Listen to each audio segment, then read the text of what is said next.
செய்தியை பார்த்து வருகிறோம். காரைக்காலை சேர்ந்த 25 மீனவர்களை கைது செய்தது இலங்கை கடற்படை.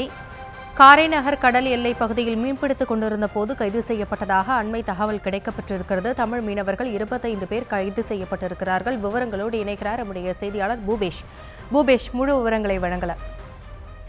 தொடர்ச்சியாக தங்களுடைய வாழ்வாதாரம் கருதி அந்த மீன்பிடி அனுமதி சீட்டை பெற்றுக்கொண்டு மீன் பிடிக்க செல்லக்கூடிய மீனவர்கள் பல்வேறு சிக்கல்களுக்கும் இன்னல்களுக்கும் ஆளாவது என்பது வாடிக்கையா இருந்து வருகிறது. இயற்கை சார்ந்த இடர்பாடுகள் மட்டுமின்றி அவ்வப்போது காற்றின் வேகம் மற்றும் அந்த கடல் அலையின் திசை மாற்றம் காரணமாக மீன் பிடித்துக் கொண்டிருக்கக்கூடிய மீனவர்கள் எல்லை தாண்டி மீன் பிடித்ததாக கூறி இலங்கை கடற்படையை கைது செய்வது என்பதும் வாடிக்கையாக இருந்து வரக்கூடிய சூழல்ல கடந்த சில நாட்களாகவே இது போன்ற கைது நடவடிக்கை கணிசமாக குறைந்திருந்தது. ஆனால் இன்றைய காலை எழுந்தவுடனேயே ஒரு பேரதிர்ச்சி தகவலாக எல்லை தாண்டி மீன் பிடித்ததாக கூறி 25 காரைக்கால் மீனவர்களையும் அதே போல அவர்களுடைய 2 விசைப்படகுகளையும் இலங்கை கடற்படையானது சிறைப்பிடித்திருக்கக்கூடிய அதிர்ச்சி தகவலானது வெளியாகி இருக்கிறது.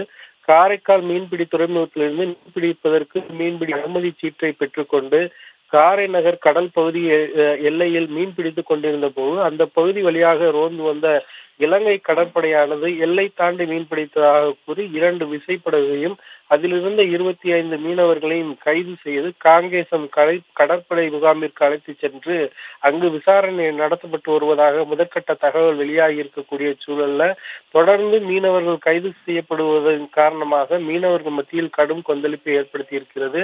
இது போன்ற சூழலுக்கு நிரந்தர தீர்வு வேண்டி நீண்ட நாட்களாக அந்த மீனவர்கள் கோரிக்கை வைத்து வரக்கூடிய சூழல்ல இந்த கைது நடவடிக்கை கொந்தளிப்பை ஏற்படுத்தி இருப்பதாகவும் இதற்கு மத்திய மாநில அரசுகள் உடனடியாக நிரந்தர தீர்வு காண்பதற்கு உரிய நடவடிக்கை எடுக்க வேண்டும் என அந்த மீனவர்கள் தரப்பில் கோரிக்கை விடுக்கப்பட்டுள்ளது. அதிகாலையிலேயே 25 மீனவர்களும் 2 விசைப்படகுகளும் இலங்கை கடற்படையால் கைது செய்யப்பட்டுள்ள சம்பவமானது மீனவர்கள் மத்தியில் பெரும் பரபரப்பையும் கொந்தளிப்பையும் ஏற்படுத்தியுள்ளது.